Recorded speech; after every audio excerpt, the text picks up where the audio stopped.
my name is Ruby Hann, and I am a historian of masculinity in the early 20th century in Britain. Today I'm going to be talking to you about the First World War, conscientious objection, and gender nonconformity. Britain entered the First World War in August 1914, and until January 1916 and the passing of the Military Service Act, the British Army was made up entirely of volunteers. The Military Service Act introduced conscription, but it also introduced what came to be known as the Conscience Clause. This clause meant that any man who opposed the war could stand in front of a tribunal and argue their case to be made exempt from military service. Attempts to estimate the number of men who stood before a tribunal have proven tricky, but most estimates range from between 10,000 and 20,000. Conscientious objectors came from a variety of different backgrounds, faiths, schools of thought, and political leanings, and their objection was based on a variety of different beliefs: moral, philosophical, political, or religious. Despite this diversity, one thing that conscientious objectors had in common as a group, however, was that they were all understood to be defying expectations of masculinity. Throughout the war, in British society, the soldier was held up as the pinnacle of masculinity. This was an idea that was reinforced by the government, schools, the press, popular fiction, and the Church of England.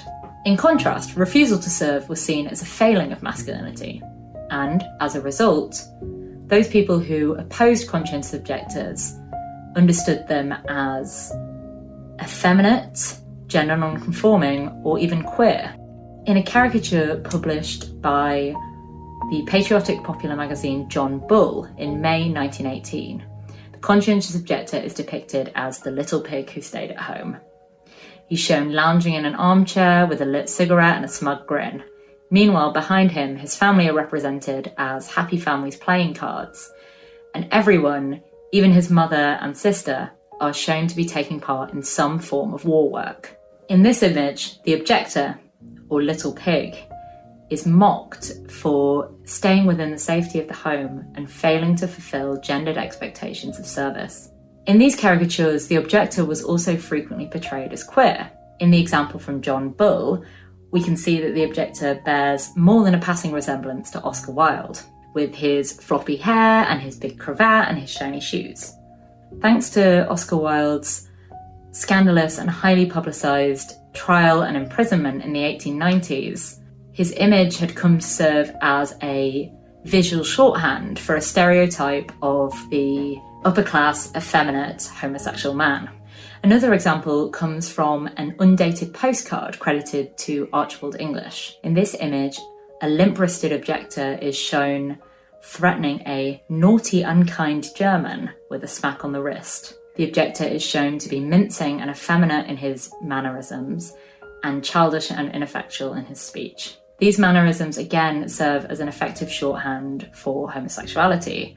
They would be familiar to viewers who would recognise them from other forms of popular entertainment, such as music halls, where they would be enacted by men portraying women or men portraying the stock character of the effeminate sissy. Some objectors and their supporters tried to challenge this popular opinion by highlighting acts of bravery and heroism by those conscientious objectors who took on alternative forms of war work, such as manual labour or driving ambulances.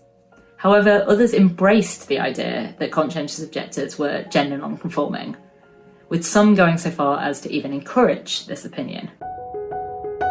One key and controversial example comes from the 1918 novel Despised and Rejected, written by pacifist author Rose Alatini under the pen name A.T. Fitzroy.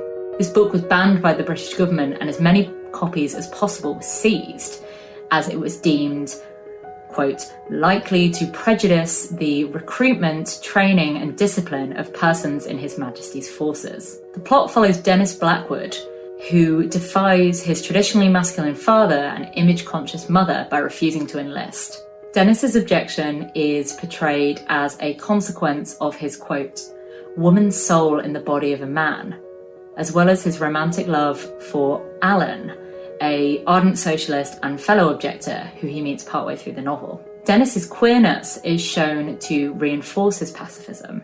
He describes love as the greatest of all of his reasons for objecting, and the idea of maiming and shattering the bodies of men as young as Alan as his greatest fear.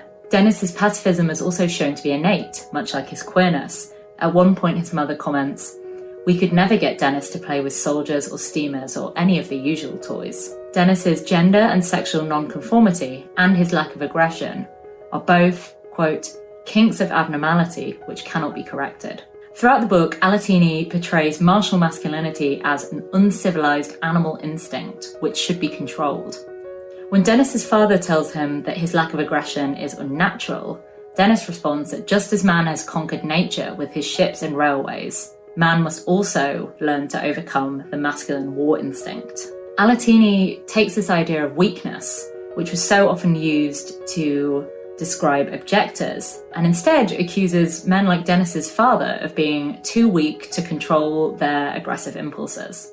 Meanwhile, Dennis and Alan, who are described as standing midway between the extremes of the two sexes, are also described as the advance guard of a more enlightened civilization. By the end of the novel, Alatini has dismantled wartime masculinity and replaced it with a new form, where traditionally feminine traits are valued just as highly as traditionally masculine ones. Dennis's artistic and sensitive nature and his abhorrence of violence are shown to be what makes him enlightened, moral, and modern.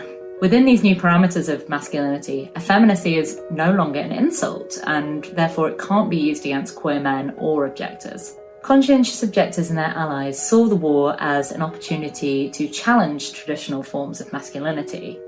And despite their relatively small numbers, objectors were seen as a disruptive force within British society.